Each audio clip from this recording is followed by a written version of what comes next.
Mes petits-enfants,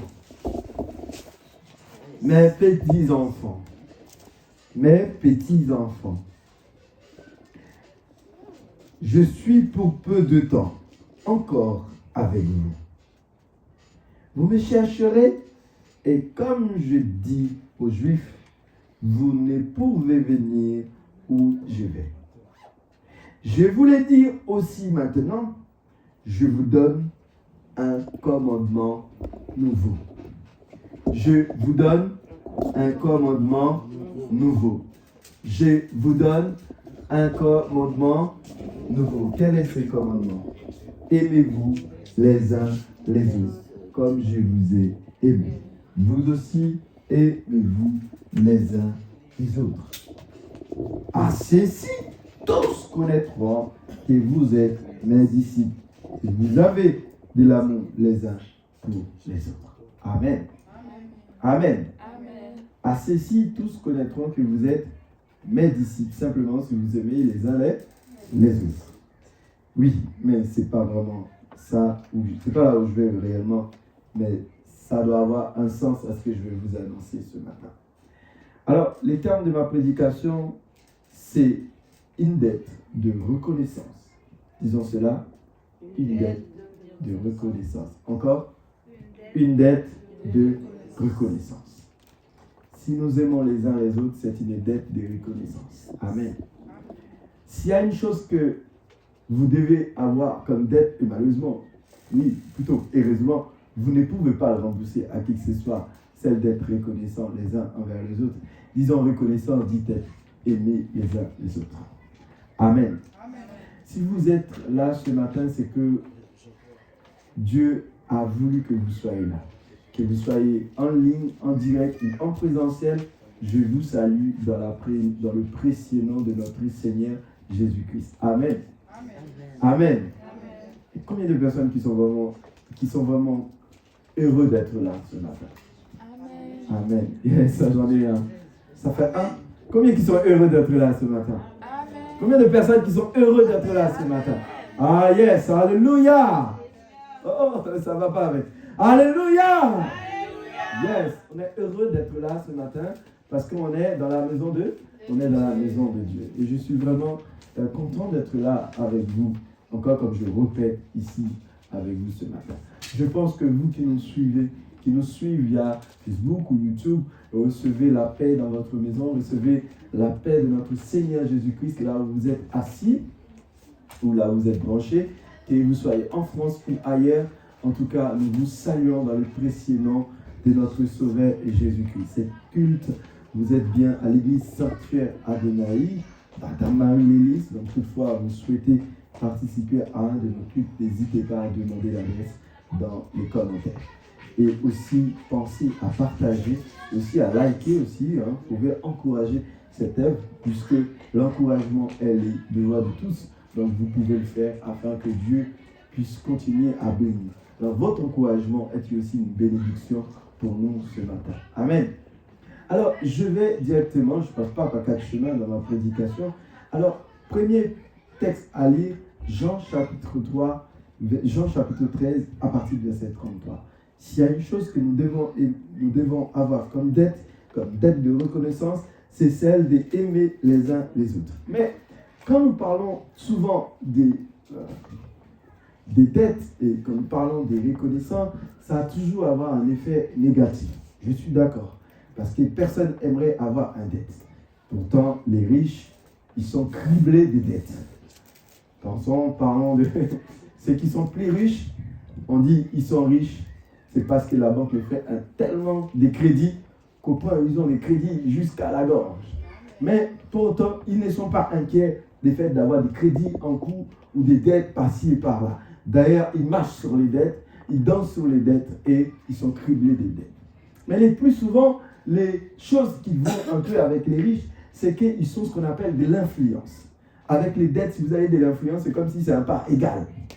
Vous avez de l'influence, vous avez de la dette, donc ça compense. Parce que l'influence, ça veut dire quoi? Je suis investi là, donc ça veut dire tout le mois j'ai un revenu qui vient de là, tout le mois j'ai un revenu qui est là, ben, la banque pour lui, le revenu qui vient ici, plus le revenu qui vient ici, rentre ici, fait que ben, j'ai une capacité de remboursement. Donc à chaque année, je peux rembourser sans problème. Alors la banque ne soucie plus de vous faire un crédit.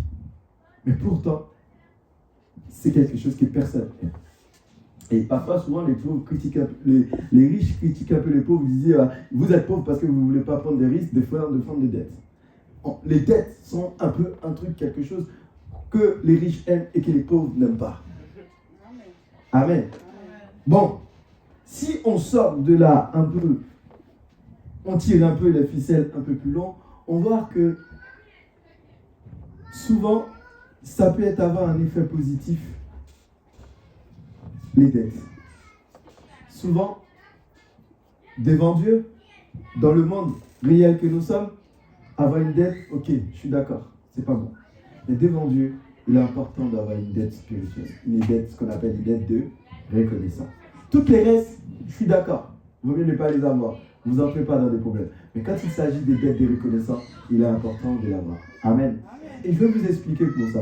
J'en ai 5 points pour vous expliquer cela. 5 points pour vous dire qu'il est important d'avoir une dette de reconnaissance. Amen. Amen. Vous êtes d'accord avec moi? Est-ce que vous êtes prêts à m'écouter? Amen. 5 points pour vous dire que vous êtes... Oui, il est important, il est même incontournable d'avoir une dette de reconnaissance. Si vous êtes branchés avec moi, alors restez connectés. Alors, la Bible nous parle d'un homme dans 2 Chroniques chapitre 26, verset 13. Je vous montre un effet miroir. 2 Chroniques chapitre 2 Chroniques chapitre 26, pardon. Et je vais prendre à partir de... Les textes sont tellement longs alors que j'essaye de couper. Je vais essayer de prendre un peu plus à partir du verset 13 jusqu'au verset 21. Donc je vais un peu vers la fin. Amen. Amen. Est-ce que ça te dirait de lire la sœur Marie-Carré? Ça te dirait de lire? J'ai pas encore trouvé. Ah, tu l'as? Mais il est là, hein? Il est affiché. Non, pas encore. Ah, tu l'as? C'est même pas ça. 2 Chroniques chapitre 26, à partir du verset 13 jusqu'au verset, les textes un peu plus longs. Si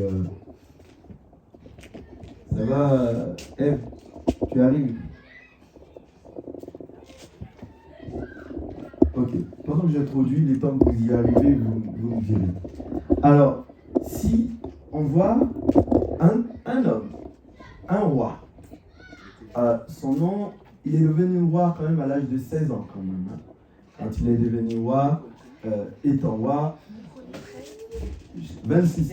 Tu l'as, tu peux le lire directement ici. Si, c'est bon, c'est affiché. C'est affiché. Tu peux venir.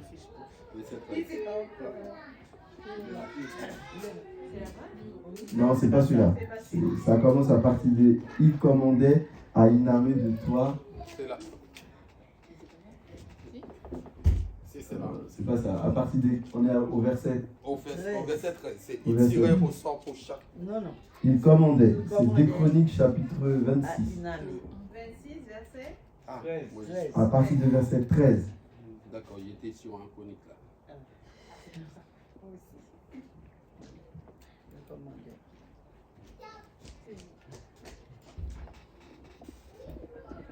Ça va pas trop pression? Vas-y, tu peux y aller. Hein. Il commandait à une armée de 307 500 soldats capables de soutenir le roi contre l'ennemi. Là, il y a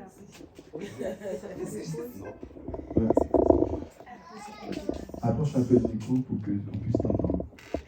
Alors, il commandait à une armée de 307 500 soldats capables de soutenir le roi contre l'ennemi. Osias leur procura pour toute l'armée des boucliers, des lances, des casques, des cuirasses, des arcs et des frondes. Il fit faire à Jérusalem des machines inventées par un ingénieur et destinées à être placées sur les tours et sur les angles pour lancer les flèches et des grosses pierres. Sa renommée s'étendit au loin, car il fut merveilleusement soutenu jusqu'à ce qu'il devienne puissant. Le verset 16. Mais lorsqu'il fut puissant, son cœur s'éleva pour le prendre. Il pécha contre l'Éternel, son Dieu. Il entra dans le temple de l'Éternel pour brûler des parfums sur l'autel des parfums. Le sacrificateur Azariah entra après lui, avec 80 sacrificateurs de l'Éternel. Homme courageux qui s'oppose au roi Osias et lui dit: Tu n'as pas le droit, Osias, d'offrir des parfums à l'Éternel. Ce droit appartient aux sacrificateurs, fils d'Aaron, qui ont été consacrés pour les offrir. Sors du sanctuaire, car tu commets un péché, et cela ne tournera pas à ton honneur devant l'Éternel Dieu. La colère s'empara d'Osias qui tenait un encensoir à la main, et comme il s'irritait contre les sacrificateurs, la lèpre éclata sur son front. En présence des sacrificateurs de la maison de l'Éternel, près de l'autel des parfums. Le souverain sacrificateur Azariah et tous les sacrificateurs portent les regards sur lui. Et voici, il avait la lèpre au front. Ils le mirent précipitamment dehors, et lui-même se hâta de sortir parce que l'Éternel l'avait frappé. Le roi Azariah fut lépreux jusqu'au jour de sa mort.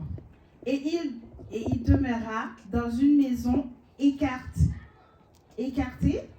comme lépreux, car il fut exclu de la maison de l'Éternel. Et Jotham, son fils, était à la tête de la maison du roi et jugeait le peuple du pays. Le reste des actions d'Osias, les premiers et les derniers, a été écrit par Ésaïe, fils d'Amo, le prophète. Merci, tu peux t'arrêter là. C'est très gentil à toi. Merci. Est-ce qu'on peut quand même encourager la sœur avec une acclamation quand même pour cette lecture pour nous. Merci. La lecture est un tout petit peu longue, mais ça va consistant. Parce que j'aimerais que vous lisez afin de comprendre. Mais pour comprendre l'histoire de cet homme, Osias, il faut aller un peu plus depuis les chapitres 26 et parfois même lire Ésaïe, chapitre début du livre d'Ésaïe, hein, qui parle aussi, parce que le ministère d'Ésaïe a commencé surtout à partir de la mort du roi Osias. Donc on sait que à partir de la mort de cet homme commence certains événements dont Ésaïe reflète de ce qui s'est passé. Un roi de 16 ans quand même, très très jeune, Osias devient roi. Et souvent, lorsqu'ils sont jeunes, ils deviennent rois comme ça. Ils ont de la capacité pour servir l'Éternel avec beaucoup d'investissement, beaucoup de force. Et Osias, la Bible nous dit, c'est un roi, c'est un bon roi. Il a fait ce qui plaît à l'Éternel. Dis ce que tu as à lire là, c'est l'une des actions qui est pas bon. Mais il n'y a pas un roi d'Israël qui n'a pas fauté à un moment donné de leur vie. C'est-à-dire, il y a 3 générations de rois avant Osias et après Osias. Le 3, ils étaient des bons rois. La Bible les dit, les stipule, ce sont de bons rois. Mais à chaque fois, il y en a une faute qui a été recommandée. David, il y a une faute. Celle qu'il a tuée pour Bathsheba. Salomon, il y a une faute. Il est parti adorer d'autres dieux. Et surtout, il a fait entrer une reine d'Éthiopie, reine des Saba, qu'il y avait d'autres dieux. Donc il faisait construire d'autres hôtels, d'autres dieux dans la maison royale. D'autres hôtels, c'est tournant le dos à Dieu, roi Salomon. Quand nous voyons le roi Osias, a un autre nom, on peut dire Osias, mais aussi le roi Azaria. C'est aussi son deuxième nom. Le roi Osias, souvent vous aurez Osias, mais aussi on pourrait avoir le roi Azaria.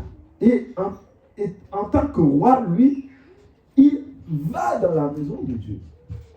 Il était capable de mettre des sacrificateurs, d'accord. Il était capable de les mettre dans le temple, dit celui-là, il va. Mais il y a une chose qu'il n'avait pas le droit de faire, c'est d'aller offrir des parfums dans la maison de Dieu. Dans les actions du roi Osias, il n'y avait pas un qui explique qu'il n'était pas un homme courageux, un homme bon, un homme qui était, comment dire, fort. Mais il y avait un problème. Il y avait un plus gros problème. Le plus gros problème du roi Osias, c'est son orgueil. C'est son ego.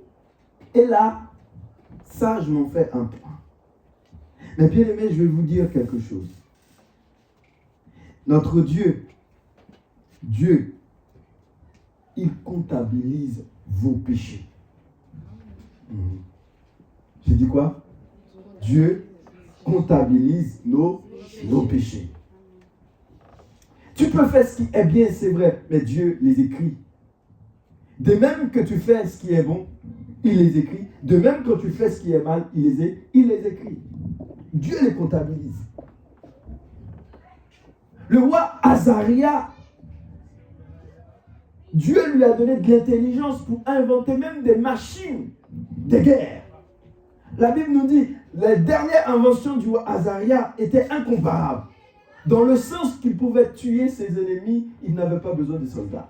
Ces machines d'invention le faisaient tout seul. Il avait qu'à le poser sur un grand autour et envoie. Ce que la sœur vient de lire, ça envoie directement et ça tue l'ennemi. Les Philistins, les Amoréens, les Égyptiens, tous avaient peur de lui parce qu'on savait qu'il avait des machines d'inventaire qui pouvaient tuer du monde à grande intensité. L'ennemi n'avait pas besoin de s'approcher de lui pour que l'ennemi était déjà cuit auparavant. Et la Bible nous dit tellement que cet homme avait un pouvoir démonstratif qu'au point qu'il exigeait, avec tout ce qui voulait lui faire la guerre, une centaine de 3 derniers. Bon, son fils Jotam va exiger beaucoup plus parce que son père va demander 50, lui il va demander 4000. Pour montrer à quel point ces hommes, ils avaient de quoi. L'Éternel les mettait au grand. L'Éternel les mettait au large. Ce que je dis, c'est pour montrer à quel point Dieu fait grâce. À quel point Dieu donne. Mais cependant, il est où la reconnaissance? En parlant de la reconnaissance, ben voilà ce qui arrive. Eh bien, Azaria fait quelque chose. En recevant toute cette puissance, toute cette gloire, il n'y a pas un moment de sa vie qui s'est humilié à Dieu en disant: Dieu, je te remercie de ce que tu m'as donné. Dieu, je te remercie parce qu'au moins tu m'as donné une épouse. Dieu, je te remercie parce que tu m'as donné au moins un fils. Même si je cherche une fille, je ne l'ai pas. Mais je te remercie pour cela. Azaria ne s'est pas humilié. Au contraire, il se sent tellement puissant. Osias se sent tellement puissant qu'on peut dire: oh, si je peux gagner une guerre, si je peux faire ci, je peux aussi entrer dans le temps, offrir un parfum. Et qui t'a donné le droit? Tout ce que vous possédez n'est que de Dieu. Et c'est pour cela, mes bien-aimés, tant que vous restez connaissants, vous verrez vous grandirez dans la maison de Dieu. Tant que vous servez l'Éternel avec humilité, vous verrez que les autres viendront vous élever. À chaque fois, tu viens ici, mais tu t'humilies. Tu verras que par derrière, l'Éternel poussera un autre à t'élever. Mais à chaque fois, tu vas chercher à t'élever. C'est moi d'abord. C'est moi d'abord. Là, Dieu va t'abaisser. On va même t'humilier parce que... Pourquoi on va t'humilier? Parce que tu veux trop des grandes places. Azaïa cherche à être maintenant plus un roi. Ou plutôt, pas seulement un roi. Il y a des personnes qui veulent toutes les fonctions du monde. Si tu veux être pasteur, reste pasteur, ne cherche pas la politique. C'est un peu trop. Comment tu vas faire? Comment tu vas gérer la politique et la pastorat? En même temps, tu vas parler avec... comment tu vas... il y a une complication là. Alors, dorénavant, Azaïa dit, moi je veux faire politique aussi, mais en même temps, je vais aller offrir de parfum. Et c'est pour cela, mes bien-aimés, je vais vous dire quelque chose. Même si 3 personnes ne vont pas te dire la vérité, il y a au moins un qui va te le dire. Dans la maison de Dieu. Parce qu'il y en a ceux qui ont peur, par prudence parce que tu es roi.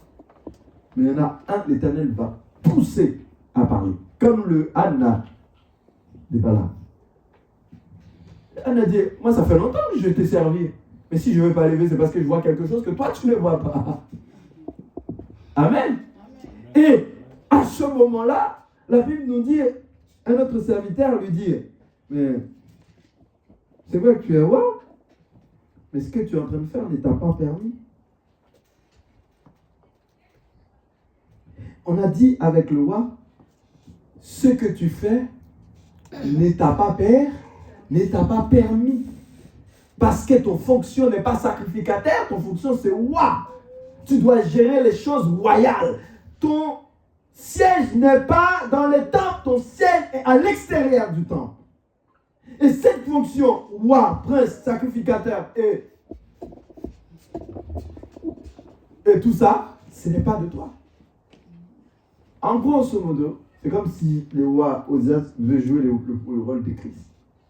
Et là, un sacrificateur lui a dit la vérité. Et puis comme tout le roi, vous savez, il y a un niveau que tu es. Pas toi, hein, tu vas me parler. Hein. Moi, je suis pasteur. Il ne faut pas venir me parler à moi. Moi, je suis les diacres. Je suis votre grand. Toi, tu es trop petit pour venir me parler. Amen. On n'a tellement pas de reconnaissance qu'au point que même lorsque l'autre, celui qui vient nous parler, celui qui vient nous faire, pas forcément une leçon de morale, mais qui vient nous dire la vérité. Forcément, certaines vérités ne vont pas vous plaire, va quand même vous blesser. Il faut que ça vous blesse pour que vous soyez certainement un peu. Parce que quand forcément vous voulez redresser quelque chose, il faut attendre pendant les redressements qu'il y a quand même une douleur. Parce que votre corps est un peu comme ça. Quand vous êtes comme ça et vous voulez la redresser, à chaque fois que vous allez chercher à la redresser, il ne va pas vouloir. Parce qu'il veut rester au poste qu'il était au départ. Et à ce moment-là, la parole de Dieu nous dit, lorsque les sacrificateurs parlent avec le roi Osias, et dit avec Osias, cela ne t'a pas permis. La Bible nous dit, le roi s'orgueillait devant le sacrificateur et commence par lui faire des explications en lui disant, mais qui tu es? Et d'après certains commentaires, Osias tellement s'élevait haut pour parler avec ce sacrificateur. Et puis, c'est même pas à l'extérieur du temple. Il s'orgueillait dans la présence de Dieu. Ça veut dire double faute. Quand je vous dis l'Éternel comptabilise, c'est pas pour rien. Donc ça veut dire il y a quelque chose que tu peux faire. Tu peux dire, ah oui, j'étais de manière inconsciente. Mais quand tu montes ton orgueil en présence de Dieu, en plus orgueillé sur ça, c'est là. Ça veut dire que tu commets 2 péchés en même temps. Ça veut dire tu t'orgueilles, on te fait des explications, tu t'élèves contre un roi de Dieu. Alors là, l'Éternel réagit tout de suite. La Bible nous dit du toit vient de la lèpre. Mais il était où cette lèpre? C'est le même toit qui donne de la bénédiction. Là où vient la pluie, c'est là où viennent aussi les malédictions. C'est là où vient la bénédiction, c'est aussi là où vient la malédiction. Le roi Osias n'a pas eu le temps de fermer sa bouche, que la lèpre lui a tombé sous le fond. Et depuis, il est lépreux. Roi, mais ça ne sert à rien. L'Éternel dit, tu veux tout, mais tu en auras rien. Et c'est là, à ce moment-là, j'aime bien regarder ces personnes, des fois, qui aiment regarder des choses pornographiques au cours de moments. qu'ils oublient qu'ils avaient une femme, qu'ils oublient qu'ils avaient quelqu'un, qu'ils avaient un compagnon. Et à la fin, quand ils ont perdu leur femme, la femme décide de quitter la maison. C'est à ce moment-là quand ils sont en train de pleurer avec la photo. Mais il fallait garder. Vous gardez la photo, pourquoi frère? Parce qu'elle n'est plus là? Ben ça sert à rien. Et là, on comprend à quel point Osias, qui était en haut, a chuté tout en bas. Parce qu'il n'avait pas remboursé cette dette qu'on appelle la dette de la reconnaissance. La dette de la reconnaissance. Et tant que vous n'êtes pas prêt à rembourser ça, vous passerez de comme ça à comme ça. Où il y a certaines personnes, même avant qu'ils grandissent, ils sont encore en bas, mais ils ne sont pas reconnaissants. Ils sont toujours cette dette qu'ils doivent envers Dieu. Et c'est pour cela, premier point que je vous ai dit, Dieu comptabilise vos dettes. Dieu comptabilise vos péchés. Dieu les comptabilise. Oui, il les comptabilise. Et dans quel sens il les comptabilise? Tant que vous n'êtes pas prêt à être reconnaissant. Tant que vous n'êtes pas prêt à vous humilier. Tant que vous n'êtes pas prêt à vous donner pleinement à lui. Autre chose. Dans cette contrée, j'aimerais vous dire, il y a un type de dette que vous ne devriez pas avoir. S'il y a des dettes que tu dois avoir, mais il y en a d'autres dont tu ne dois pas avoir. Et j'en ai mis, je vais en numérer 3.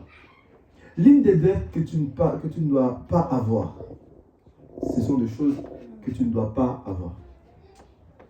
Il y a des dettes que tu dois avoir, il y en a d'autres que tu ne dois pas avoir. Dans le sens que, par exemple, la crainte. Nous devrions tous avoir la crainte pour tout le monde. Ce n'est pas une dette. Un enfant de Dieu, tu ne devrais pas avoir peur, mais tu dois juste craindre. Avoir respect. La crainte, c'est le respect les uns envers les autres. Quand tu viens à l'église, c'est le respect total. Ça ne doit pas être une dette.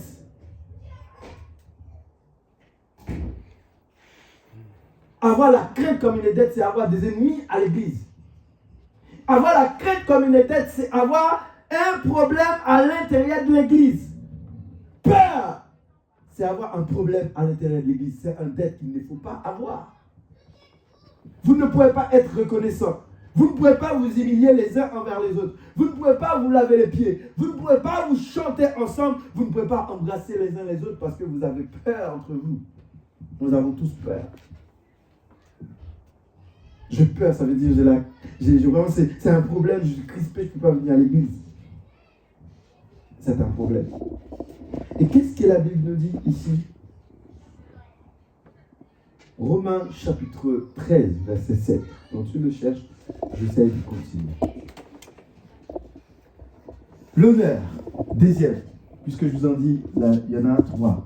La deuxième, c'est l'honneur. La deuxième, l'honneur, pourquoi? C'est une dette qu'il ne faut pas avoir.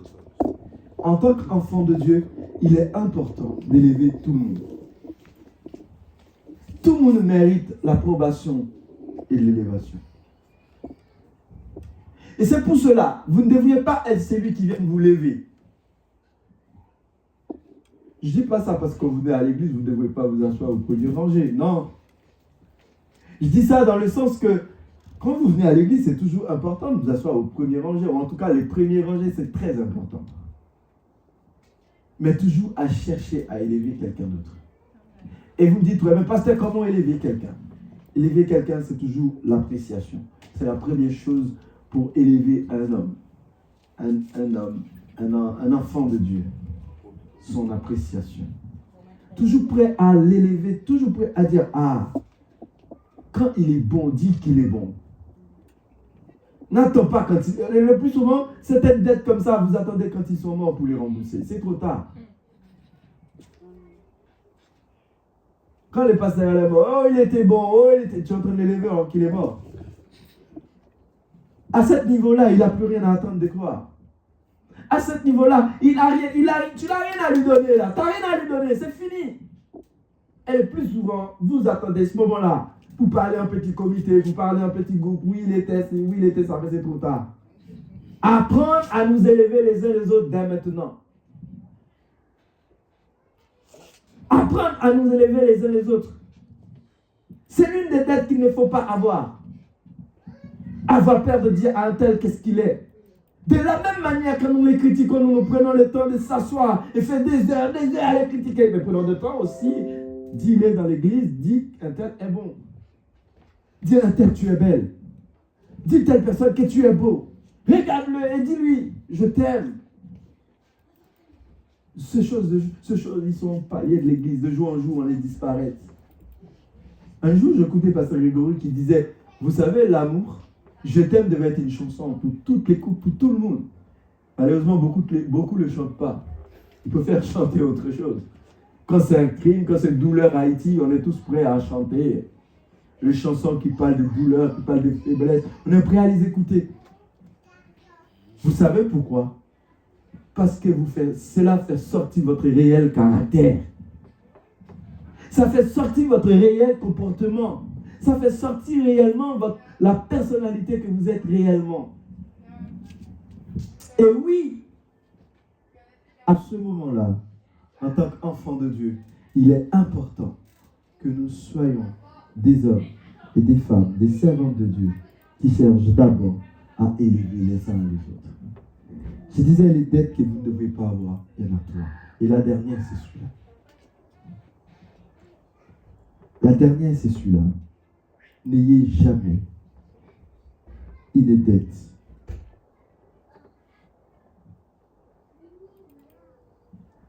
Des craintes, c'est vrai. D'élever les autres, ça c'est vrai. Il ne faut pas l'avoir comme dette. Mais un autre qu'il ne faut pas avoir. N'ayez pas de dettes. D'aucun intérêt avec qui que ce soit. De choses que vous devez. Ne devez rien à personne. Vous l'avez trouvé? Romains chapitre 13, verset 7. Qu'est-ce qu'il dit? Romains chapitre 13, verset 7. Ah, c'est pas le bon, hein? C'est pas ça. Non, c'est pas ça. Rendez à tout ce qui est dû l'impôt. À qui vous devez. Lisez avec moi. Rendez à tout ce qui leur est dû l'impôt à qui vous devez. Les tribus à qui vous devez. La crainte à qui vous devez. L'honneur à qui vous devez. L'honneur. Je vais dire, ne devez rien d'autre à personne. Aucun intérêt. C'est pour cela que je vous parle déjà de la crainte, de l'honneur, mais je vous dis, ne devez non plus aucun intérêt. Que ce soit impôt, que ce soit taxe, que ce soit tout cela, ne les devez pas à personne. Tant que vous pouvez rembourser, continuez à les rembourser. Vos crédits, tant que vous pouvez les rembourser, remboursez-les. Qu'il faut rembourser par 1 centime, ok, il n'y a pas de problème. Ne les devez à personne. Mais aussi, 3 choses que vous devez aussi aux autres. Amen. 3 choses que vous devez aux autres. Et si nous retournons dans notre lecture, vous allez comprendre quand je parle des Azarias. Matthieu, non, c'est pas Matthieu, c'était Jean chapitre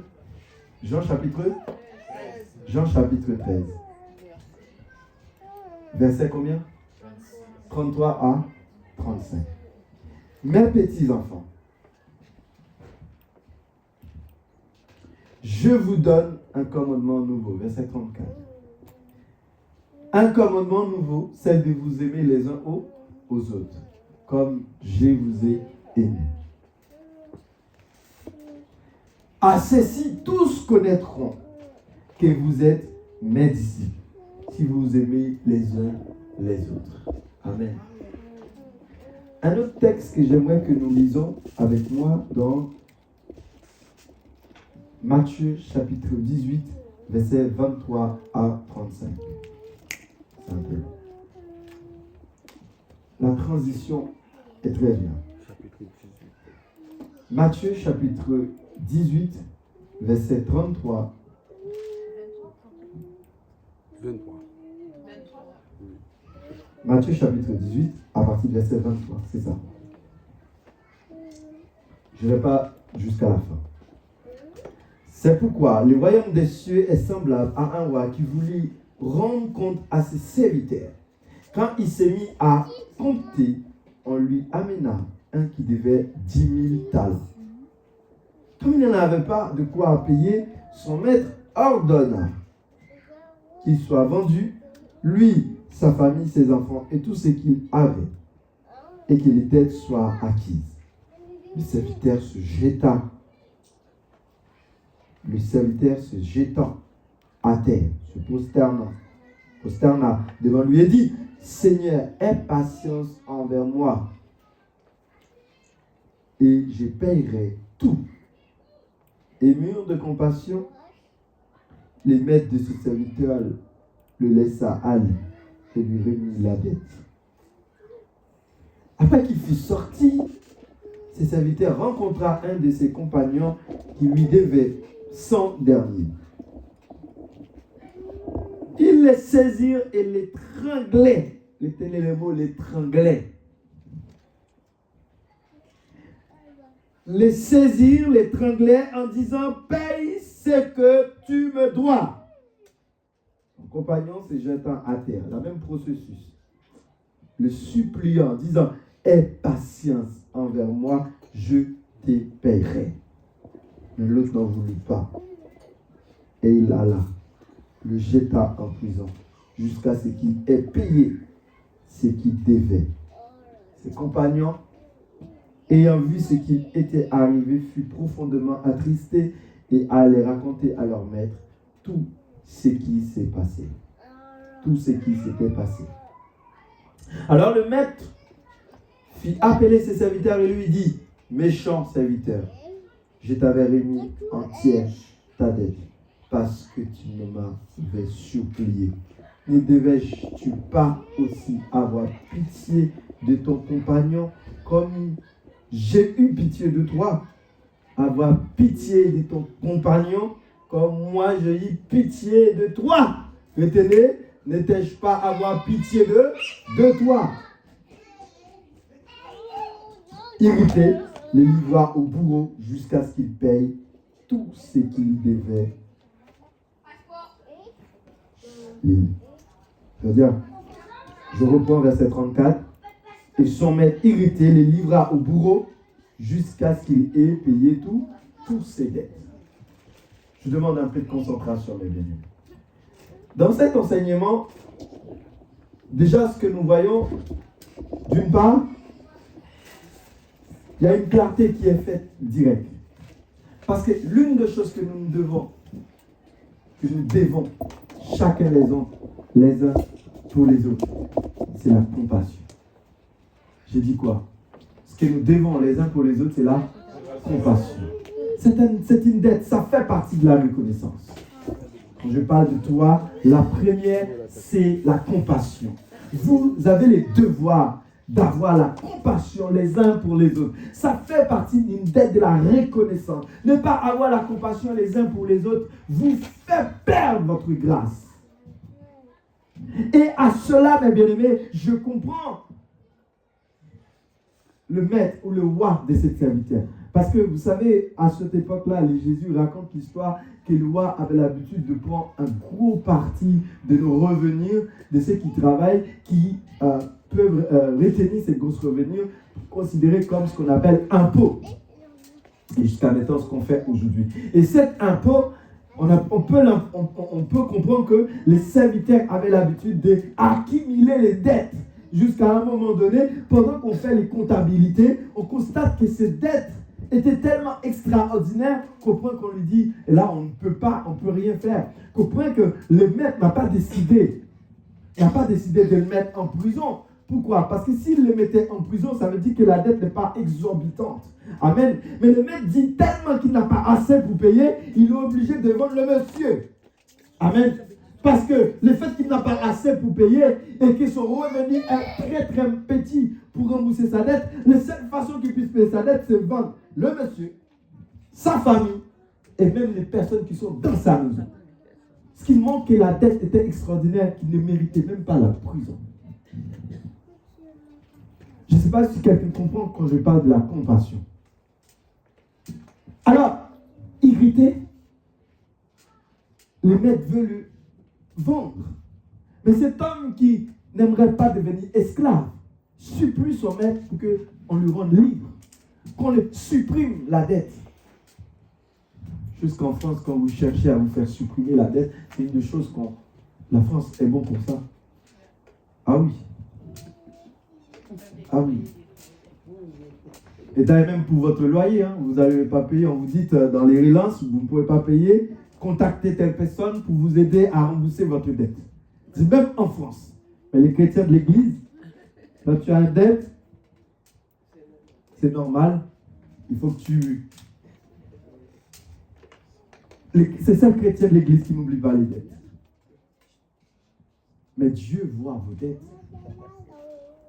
Et à ce moment-là, le maître décide finalement de faire grâce. Il dit, vas-y, pars, je ne veux plus te voir. Pars, je ne veux pas besoin de savoir qu'est-ce que tu as comme dette. Et l'homme est reparti, la Bible nous dit, libre. Mais ok, tu es parti libre, mais ça va. La Bible nous dit, à peine le sorti dehors, il a vu un de ses sujets qui lui devait même pas la moitié de ce qu'il lui devait. La Bible nous dit la première chose que ce serviteur méchant n'a pas hésité de faire, étrangler son frère. Pour si peu, il l'étrangle. Il a fini de l'étrangler, ça ne lui a pas suffi, le mettre en prison jusqu'au moment où son ami rembourse la totalité de la dette. Quelle serait votre attitude à ce moment-là? Quand vous a remboursé et vous décidez de payer, faire payer un autre qui vous doit, sans lui dire que c'est pas grave, moi on m'a retiré plus, je considère que je te rembourse aussi. Alors, la Bible nous dit, lorsque le maître apprend ce qu'il avait fait, il prend ses serviteurs et le remet en prison parce qu'il était considéré comme un serviteur qui n'avait pas compris le message. Quand vous parlez des dettes, il y a une chose que vous devriez avoir, la compassion. En parlant de toi, la deuxième, je viens de lire dans Jean chapitre 13. La deuxième chose que vous devriez avoir comme dette, c'est l'amour. Amen. La deuxième chose que vous devriez avoir comme dette, c'est l'amour. Et je vais expliquer tout cela. Ne pas avoir de l'amour, je ouvre une parenthèse, tu peux perdre la miséricorde de Dieu. Amen. Je dis encore, ne pas avoir l'amour les uns pour les autres, tu peux perdre la miséricorde de Dieu. Parce que comment tu peux perdre la miséricorde de Dieu? Ce n'est pas parce que Dieu va te le refuser, en fait c'est parce que tu vas t'éloigner sans le savoir. Et beaucoup de personnes, quand tu lui dis que tu vas perdre la grâce de Dieu, ils pensent que c'est parce que Dieu va les refuser. Dieu ne refuse grâce à personne. Mais tu peux ne pas le voir. C'est comme quelqu'un où Dieu est en train de te tenir quelque chose. Dans ce main-là, au lieu de regarder le Seigneur, tu regardes ailleurs. Et donc tu avances dans la mauvaise direction. La grâce de Dieu est ouverte à toi. Mais quand tu décides de le refuser, d'aller directement droit au but, on a l'impression que tu prends un autre chemin. Ben, tu es dévié. Donc la grâce ne peut jamais arriver jusqu'à toi. Elle ne peut jamais arriver jusqu'à toi. Parce que tu es loin. Et c'est à cela que j'ai dit, tu peux perdre la miséricorde de Dieu sans le savoir. Tu marches dans un chemin très difficile, mais sans ça, sans le savoir. Parce qu'il y a des choses, c'est comme si on dit où son monde maudit. On peut dire grâce bon Dieu. Ou bien on épée Damoclès sur même. Mais on peut dire grâce bon Dieu. Mais sans le savoir, tu perds la grâce de Dieu. Et c'est pour cela, mes bien-aimés, il est recommandé d'avoir de l'amour. Parce que c'est la première base pour être reconnaissant. La première base pour rembourser cette dette de reconnaissance. C'est la première base pour rester concentré sur la reconnaissance. En ayant l'amour. La première, je disais tout à l'heure, la dette dont vous devez avoir, c'est là. La première, c'est là. La compassion. La deuxième, là. L'amour. Quelles sont les 3 dettes que vous ne devez pas avoir? La crainte. La peur. La crainte, l'honneur et l'intérêt. Amen. Est-ce que jusque-là, on est d'accord? Ok, je reprends. Les 3 dettes qu'il ne faut pas avoir, la crainte, l'honneur Honneur, et là, La paix. l'intérêt. l'intérêt. N'avoir aucun intérêt à personne. Je reprends. 3 dettes à ne pas avoir, la crainte, l'honneur et l'intérêt. Et la- Devez l'honneur à tout le monde. Devez aucun intérêt à personne. Et les 3 dettes qu'il faut avoir, La compassion. la compassion, Compassion, l'amour. l'amour. La 3e, je vous le donne. Ah. Et la 3e, c'est ce que je vous disais. Nous sommes en train de prêcher. La dette qu'il faut avoir, c'est la Reconnaissance. reconnaissance. Amen. Est-ce que quelqu'un m'écoute jusqu'à maintenant là? L'une des choses que Azaria n'avait pas, c'est la reconnaissance. L'une des choses que Azaria n'avait pas, c'est la reconnaissance. Lorsque vous n'avez pas de reconnaissance, vous êtes orgueilleux. Lorsque vous n'avez pas de reconnaissance, vous êtes comment? Orgueilleux. Vous ne suivez que votre voix. Et le plus souvent, les gens qui ont de l'orgueil, c'est facile à déceler. Vous ne pouvez rien dire avec cette personne qui est bon. Si cette personne veut prendre ce chemin-là, vous avez beau de lui dire contraire, il en prendra ce chemin. C'est une personne qui est entêtée. C'est une façon jolie de le dire. C'est un monde qui est entêté. Il prendra cette voie, quoi qu'il arrive. Et ça, parfois, ça nous l'avons, y compris moi. Notre orgueil nous dit, ah oui, il faut l'avoir, si tu fais pas ça, c'est comme ça. C'est pareil, il y a des personnes qui sont plus, ils adorent plus des dates que mon Dieu. Ah, telle date, c'est telle date. Telle date, c'est tel anniversaire. Ils adorent cette date d'anniversaire, mais ils adorent pas Dieu. Ils ont plus les dates dans leur tête. Cet événement-là doit être lié à cette date-là. Je dois être là. Non, tu n'as pas le droit. Tu n'es pas obligé. Mais il y a une chose que tu dois à tout le monde, c'est la reconnaissance. À Dieu d'abord. Tu dois être reconnaissant. Une dette de reconnaissance. Autre chose. Allons-y dans Jacques chapitre 1er, verset 22. Je ne vais pas vous tenir longtemps. Mais pas mon sujet. Jacques chapitre 1er, verset 22. Qu'est-ce qu'il nous dit? Jacques chapitre 1er, verset 22, il dit quoi? Je vais lire pour vous.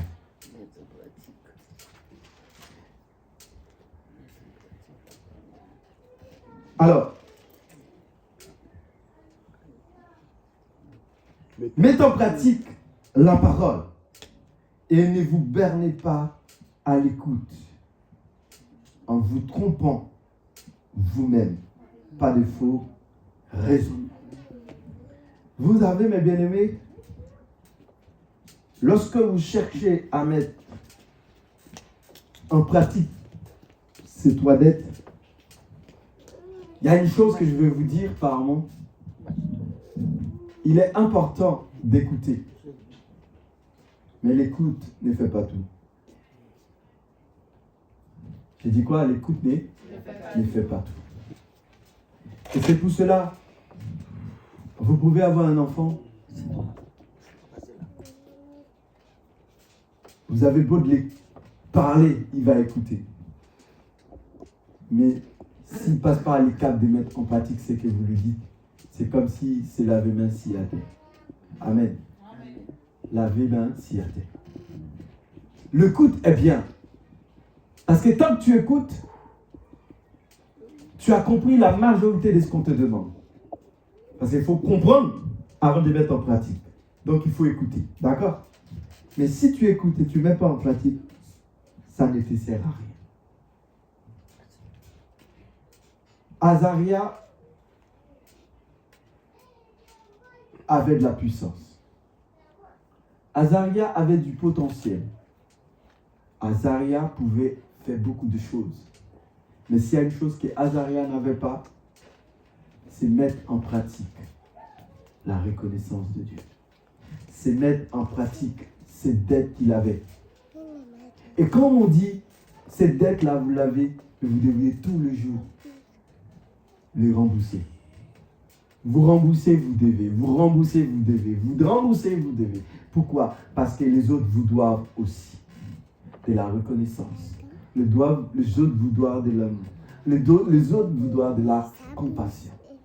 Et c'est pour cela, s'il y a une chose que les peuples haïtiens comprennent, s'il y a une dette que les peuples haïtiens peuvent, comprendre, dans les 3 dettes que je vous parle, s'il y a une les haïtiens comprennent, c'est la compassion. Je me rappelle, je l'avais peut-être dit, j'étais dans un enterrement français. Il y avait 7 personnes à peu près, il n'y avait pas beaucoup de personnes. Dans le cimetière, on était 7, c'est tout. Parce que français,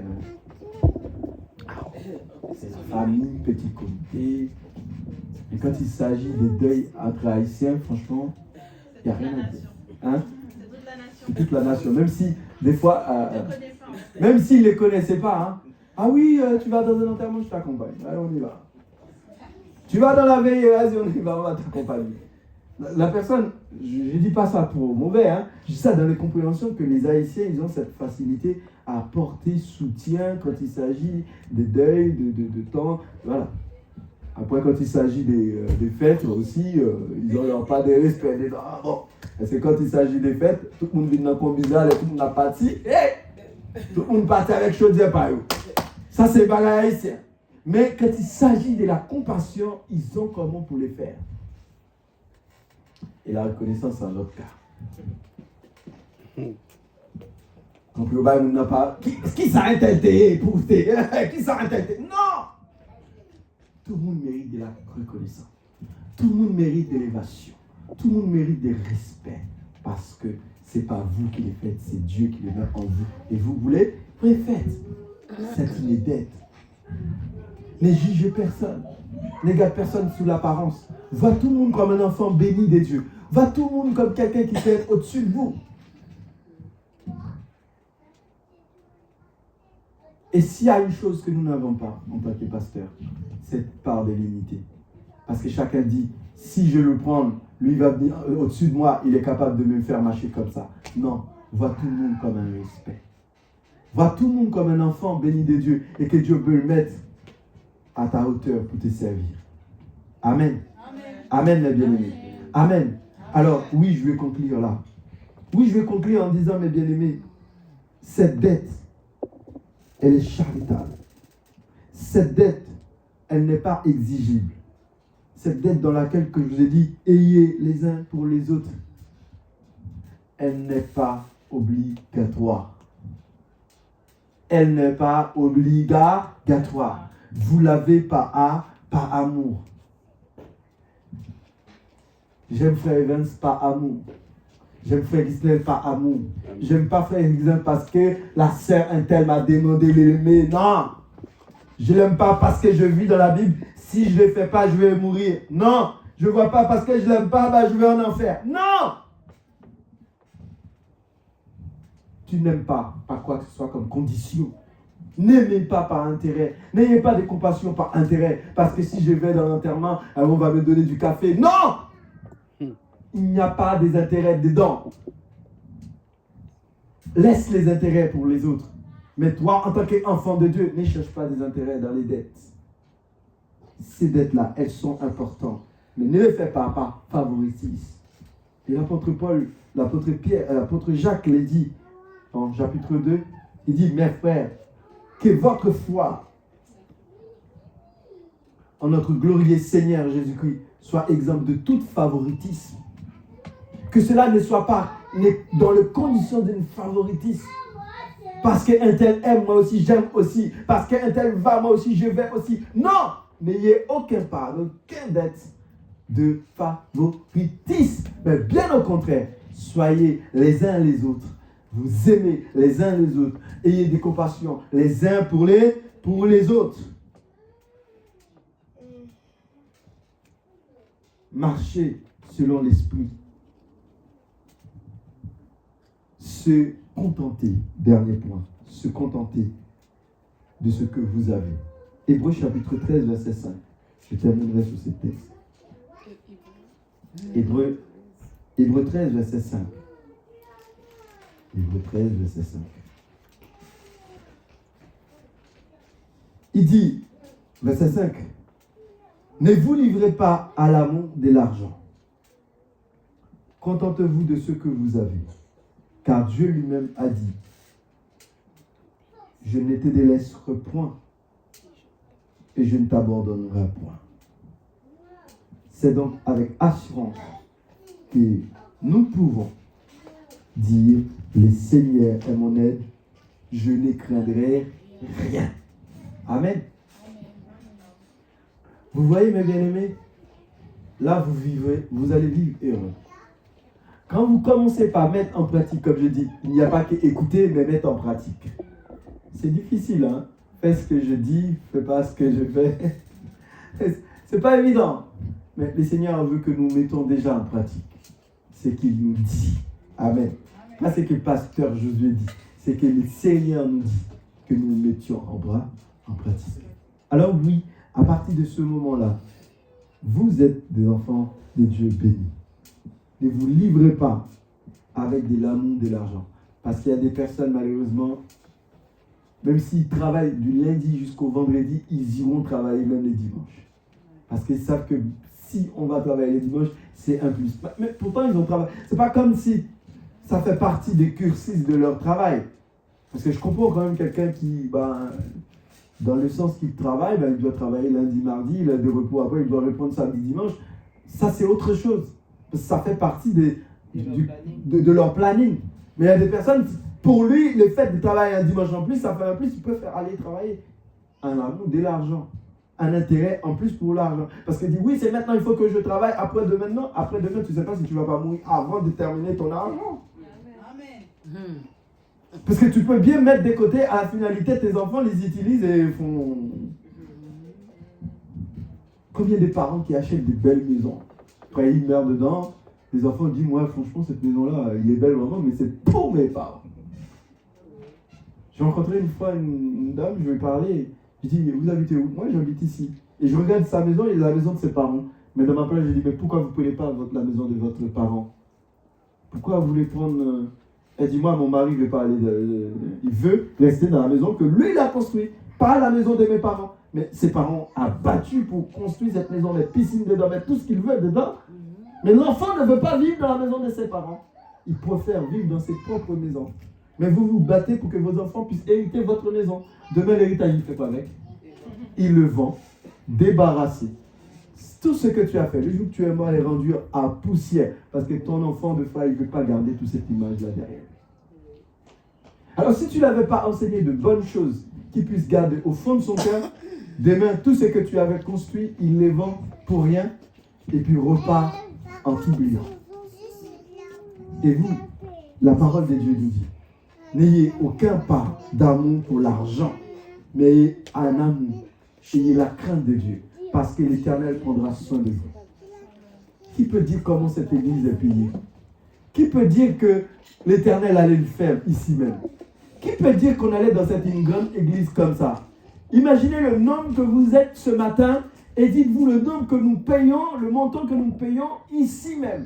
Si ce n'est pas la grâce de Dieu, ni toi ni moi, serait été incapable d'être là. Parce que Dieu fait grâce.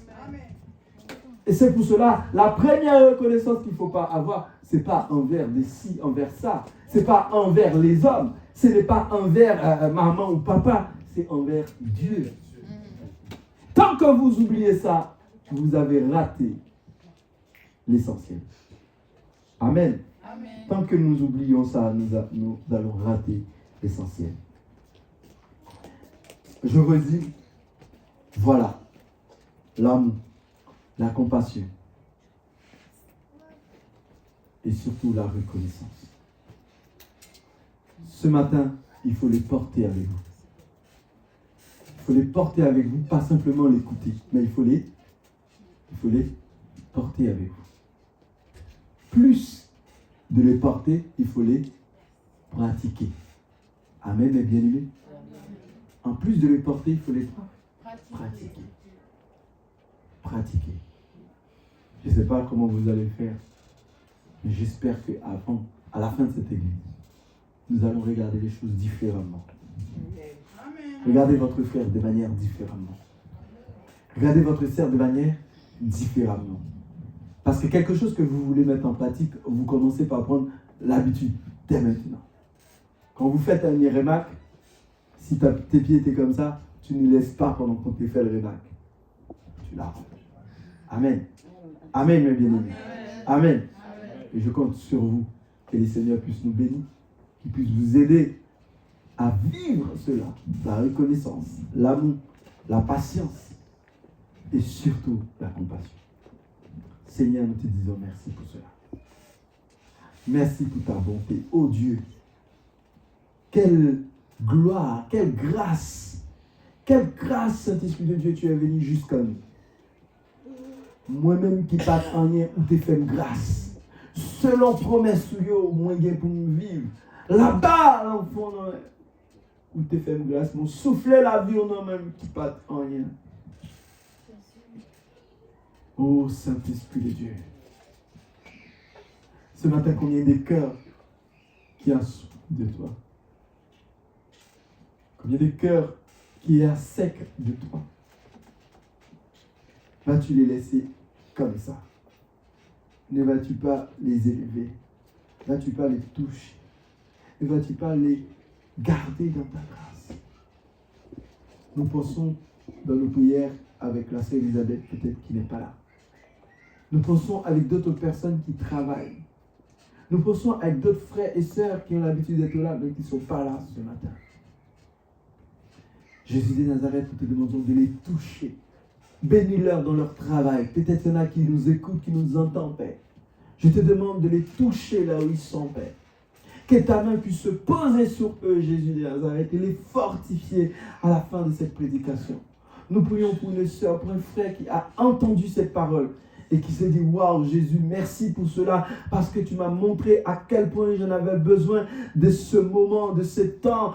J'avais besoin d'être reconnaissant, d'être un homme de compassion, d'être un homme qui apporte l'amour, Saint-Esprit de Dieu. Et non l'amour de l'argent, mais l'amour qui est sans intérêt, l'amour agaperos. Alléluia. Saint-Esprit de Dieu, fortifie nos vies, fortifie nos cœurs ce matin à ta grâce, Père. Que nous soyons, Saint-Esprit de Dieu, des hommes et des femmes, Saint-Esprit de Dieu, qui rêvent de rester près de toi, qui marchent dans la dignité, qui marchent, oh alléluia, avec la tête haute, qui marchent avec cette dette de reconnaissance, qui est prêt à élever les autres, qui est prêt à encourager les autres, mais qui ne marche pas dans l'orgueil.